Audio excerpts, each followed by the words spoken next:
Assalamualaikum warahmatullahi wabarakatuh. Perkenalkan, nama saya Dinda Monalisa dengan NIM 220600109. Saya dari jurusan Ekonomi Pembangunan, Fakultas Ekonomi dan Bisnis Universitas Negeri Padang.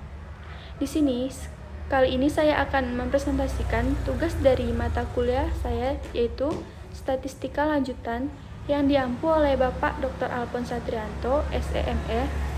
Kali ini yaitu berjudul Analisis Regresi dan Korelasi Berganda. Di dalam analisis regresi dan korelasi linier, yaitu terdapat rumus analisis regresi berganda.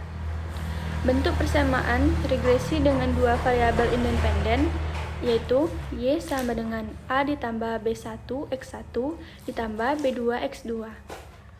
Bentuk persamaan regresi dengan tiga variabel independen, yaitu Y sama dengan A ditambah B1 X1 ditambah B2 X2 dan ditambah B3 X3, yang akan menghasilkan bentuk umum persamaan regresi untuk K variabel independen dapat dirumuskan sebagai berikut, yaitu Y sama dengan A ditambah B1 X1 ditambah B2 X2 ditambah B3 X3 ditambah titik-titik ditambah BK dan XK.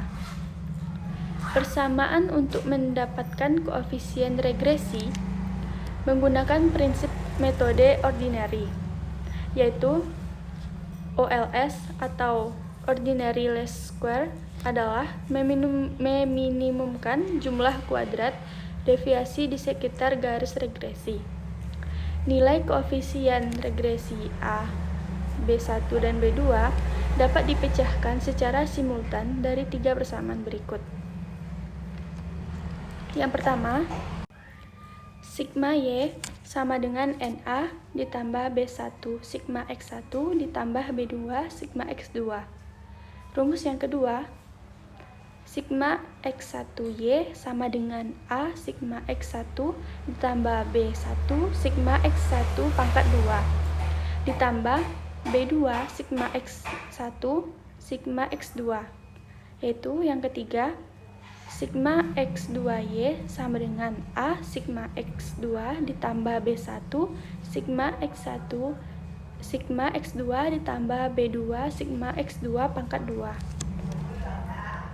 Selanjutnya, untuk permintaan dipengaruhi harga dan pendapatan. Untuk mendapatkan koefisien regresi sesuai dengan persamaan A dan B dan C perlu dihitung lebih dahulu dari nilai-nilai berikut, yaitu mencari sigma Y, sigma X1, sigma X2, sigma X1, Y, sigma X1 pangkat 2, sigma X1, sigma X2, dan sigma X2Y, serta sigma X2 pangkat 2. Untuk menghitung permintaan dipengaruhi harga dan pendapatan, juga bisa menggunakan Excel untuk menghitung koefisien regresi berganda, yaitu dengan cara yang pertama, aktifkan program Excel Anda mulai dari menghidupkan komputer, klik Start dan klik Program dan pilih Excel. Setelah Excel dibuka, klik pada File dan pilih pada New, akan mendapatkan sheet kosong, yaitu memasukkan data Y ke kolom A dan data X1 ke kolom B dan data X2 ke kolom C. Hingga yaitu materi selanjutnya, yaitu koefisien determinasi. Koefisien determinasi menunjukkan suatu proporsi dari varian yang dapat diterangkan oleh persamaan regresi atau regression of sum squares atau disingkat dengan RSS terhadap varian total atau total sum of squares TSS. Besarnya koefisien determinasi dirumuskan sebagai berikut, yaitu R sama dengan varian yang diterangkan persamaan regresi atau RSS per varian total atau TSS, yaitu dirumuskan R kuadrat sama dengan NA dikali sigma Y ditambah B1 dikali sigma Y X1 ditambah B2 dikali sigma Y X2 dikurang sigma Y pangkat 2 per N dikali sigma Y pangkat 2 dikurang sigma Y pangkat 2, yaitu menghasilkan koefisien korelasi parsial diturunkan dari koefisien korelasi sederhana. Selanjutnya, rumus kesalahan dari baku, yaitu S Y dikali X1 dikali X2 sama dengan akar dari sigma Y dikurang Y pangkat 2 per N dikurang K ditambah 1, di mana S Y dikali X1 dikali X2 disebut kesalahan baku atau standar error dari pendugaan variabel Y berdasarkan variabel X1 dan X2. Y sama dengan nilai dugaan dari X di mana X1 dan X2 dapat diketahui. Dan N sama dengan jumlah sampel atau data, dan K sama dengan jumlah variabel bebas. Rumus lain dari kesalahan baku yaitu S Y dikali X1 dikali X2 sama dengan akar dari sigma Y pangkat 2 dikurang A sigma Y dikurang B1 sigma X1 Y dikurang B2 sigma X2 Y per N dikurang 3. Selanjutnya, terdapat rumus kesalahan baku untuk interval pendugaan, yaitu reaksen kurang lebih T SY dikali X1 dan X2. Reaksen sama dengan nilai dugaan dari Y untuk nilai X tertentu, T kecil sama dengan nilai T tabel untuk taraf nyata tertentu, SY X1 dikali X2 merupakan standar error variabel Y berdasarkan variabel X yang diketahui. Selanjutnya, uji global atau uji signifikansi serentak atau disingkat dengan uji F. Yang pertama, melakukan penyusunan hipotesis. Hipotesis yang ingin diuji adalah kemampuan variabel bebas menjelaskan tingkah laku variabel terikat. Apabila variabel bebas tidak dapat mempengaruhi variabel terikat, dapat dianggap nilai koefisien regresinya sama dengan 0, sehingga berapapun nilai variabel bebas tidak akan berpengaruh terhadap variabel terikat. Persamaan pada contoh 1, yaitu Y sama dengan 15.000,86 dikurang 1,01 X1 dikurang 0,41 X2. Variabel bebas X1 dan X2 dikatakan mampu mempengaruhi Y apabila nilai koefisien B1 dan B2 tidak sama dengan 0. Dan apabila sama dengan 0, maka dikatakan tidak mampu mempengaruhi variabel bebas, yaitu variabel Y. Untuk langkah yang kedua, terdapat untuk menentukan daerah keputusan. Untuk uji ini digunakan tabel F. Untuk mencari nilai F tabel perlu diketahui derajat bebasnya terlebih dahulu, yaitu derajat bebas pembilang pada kolom, derajat bebas penyebut pada baris, dan taraf nyatanya. Diketahui ada 3 variabel, yaitu Y, X1, dan X2. Jadi K sama dengan 3, sedangkan jumlah N sama dengan 10. Jadi derajat pembilang K dikurang 1 sama dengan 3 dikurang 1 sama dengan 2. Sedangkan derajat penyebut N dikurang K sama dengan 10 dikurang 3 yaitu 7. Dengan taraf nyata 5%, nilai F tabel dengan derajat pembilang 2, penyebut 7, dan taraf nyatanya 5% dapat dihasilkan yaitu 4,74. Untuk langkah yang ketiga, yaitu menentukan nilai F hitungnya. Nilai F hitung ditentukan dengan rumus sebagai berikut.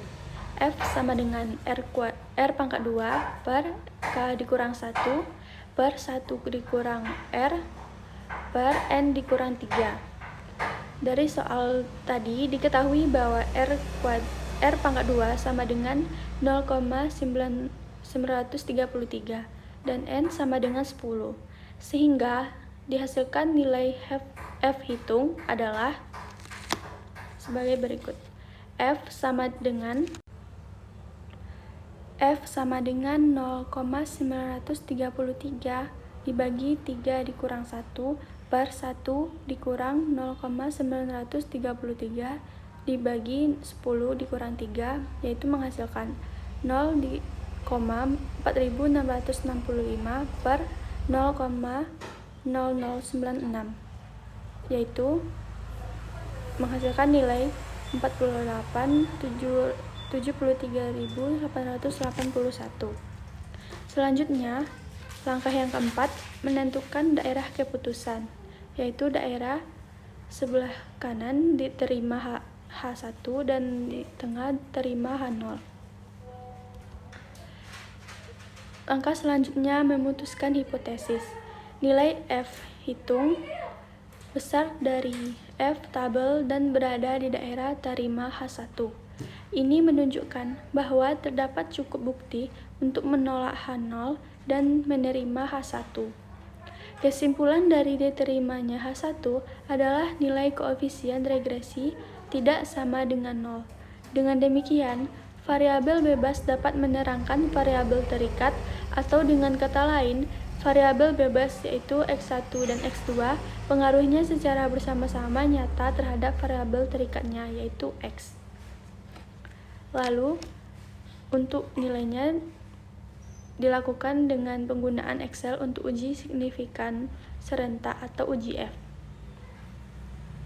Materi selanjutnya yaitu asumsi dan pelanggaran asumsi pada regresi berganda.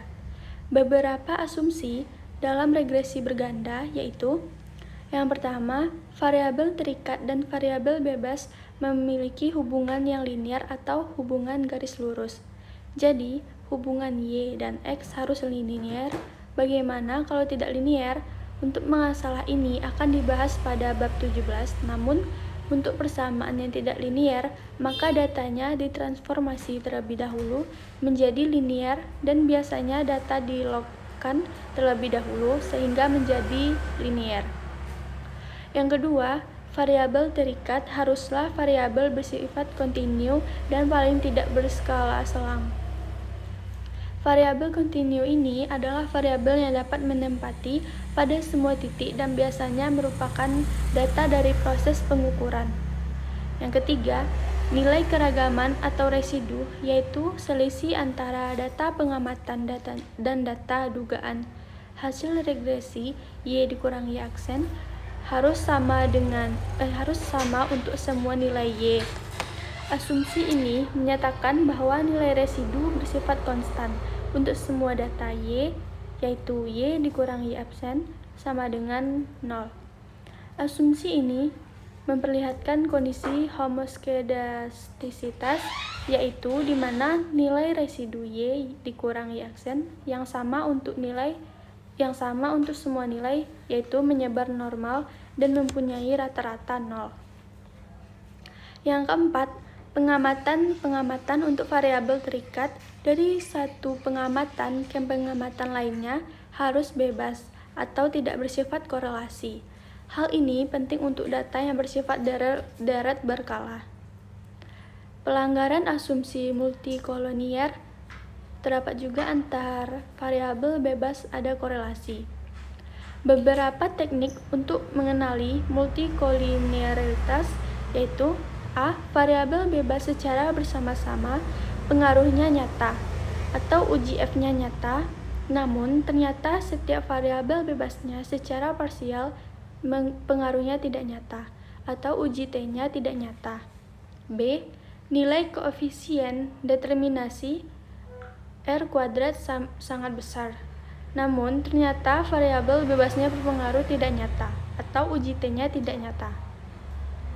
C. Nilai koefisien relasi parsial yaitu RY X1 X2, RY X2 X1, dan RX1 X1Y ada yang lebih besar dari koefisien determinasinya. Kemudian D. Nilai VIF yaitu variance inflation faktornya. Nilai VIF-nya sama dengan besar dari 10, berarti telah menjadi multikolonialitas yang yang serius di dalam model regresi. Selanjutnya terdapat heteroskedastisitas, yaitu varian atau residu yang tidak konstan. Heteroskedastisitas untuk menunjukkan nilai varians Y dikurang Y aksen antar nilai Y tidaklah sama atau tidak hetero. Selanjutnya, bagaimana untuk mendeteksi heteroskedastisitas, yaitu dengan cara A. Metode grafik menghubungkan antara Y dan E2, di mana apabila hubungan Y dan E2 tidak sistematis, seperti semakin membesar atau mengecil seiring bertambahnya Y, maka tidak terjadi heteroskedastisitas. Yang B yaitu uji korelasi Rang-Spearman, digunakan untuk menguji heteroskedastisitas apabila nilai korelasi Rang-Spearman lebih besar dari nilai tabel T. Terdapat juga autokorelasi, yaitu antar data pengamatan korelasi. Autokorelasi merupakan korelasi antara anggota observasi yang disusun menurut urutan waktu.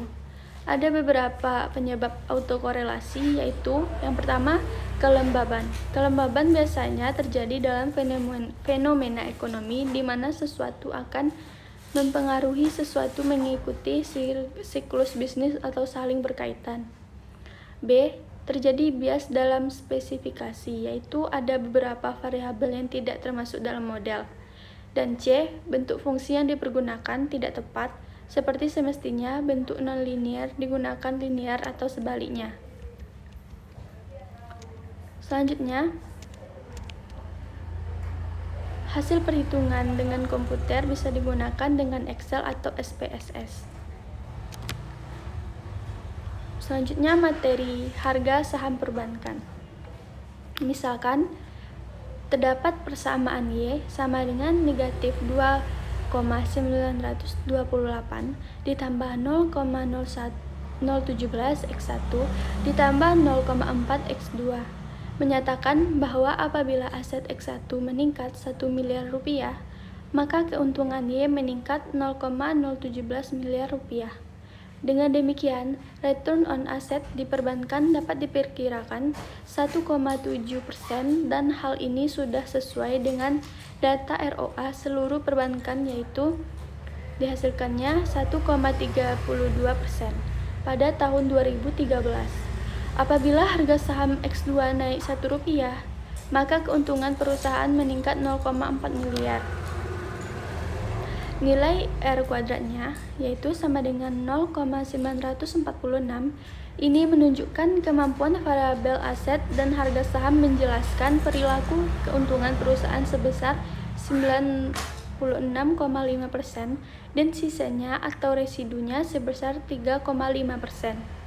Dijelaskan oleh variabel lain yang tidak dimasukkan dan tidak diteliti dalam persamaan tersebut. Ini menunjukkan spesifikasi model yang sangat baik karena mampu menjelaskan relatif besar.